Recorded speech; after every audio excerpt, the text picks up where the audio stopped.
Good evening, ladies and gentlemen. Welcome to one of our last webinars of the evening. We're really happy to host this roundtable today, organised with the framework of the launch of vMeet 365 Space, the online community dedicated to the space industry. The ambition of the community is to launch an all-in-one platform, including a wide range of services, which will gather the space community 24/7. Its ultimate objective is to help accelerate the space industry and shape the future of the sector. We asked our ambassadors present here today to be part of the project in order to co-create the platform together with us. During this roundtable, these experts will share with us their vision of the community and their views on how to enhance interactions between members of the community, how to foster innovation and shape tomorrow's industry. Mark Vallis from Dassault. The first question, what is your vision of the community, Mark?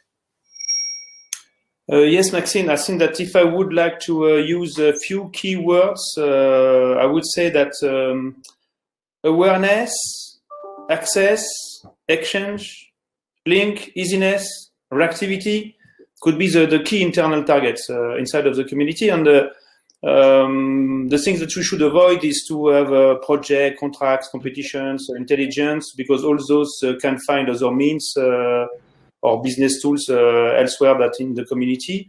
And for what regards what can be the visibility by the outside, maybe the openness, diversity, completeness, easiness, reactivity also could be the visible key target that we should have, avoiding to have excessively focused advertising or debates, which can be covered by other means, other media elsewhere. So the community should be focused, I think, on the accommodation of the real interest.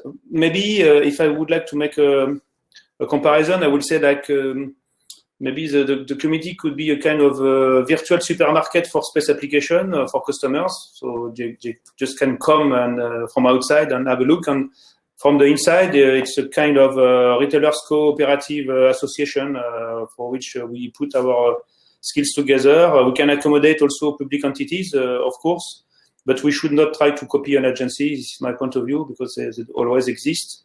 So, of course, the digital platform, which is really well tuned on the rules of use, I think can be really help to drive such kind of vision. So in synthesis, the community could be a way to be more reactive than today, not waiting for the space agency to push or to pull our projects. It can concentrate some friendly ecosystem to have some cross-fertilization of skills and ability, and to propose solutions which are driven much more by the collective intelligence than by just one. And at the end, all this can contribute to the motion of space down to the citizen individual. As a daily tool, not only as a target, but space as a tool. Steve from AST Science, what is your collective vision of the future of the challenges of the space industry? Hi there, and thank you for inviting me to take part in this panel. I'm going to talk about the question in three areas: money, regulation, and also our appetite for risk and how we deal with it. So I think money is definitely something that's required in the space industry. We're historically known for being a very expensive niche opportunity in life.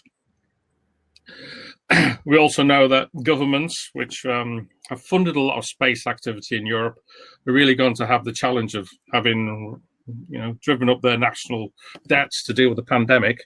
Where they're going to save money in the future. So where is the funding going to come from to enable us to take our great adventures into space forward?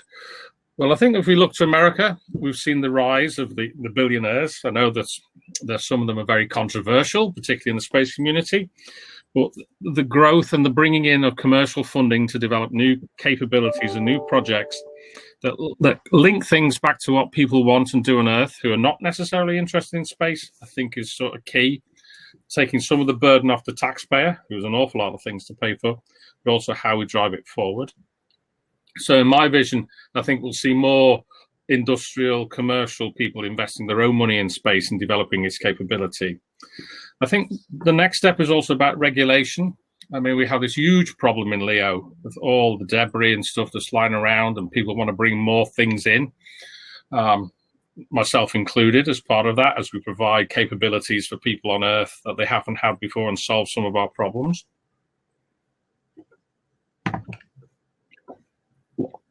So, you know, air traffic control for LEO definitely has to come, or space traffic control. That is a prerequisite, because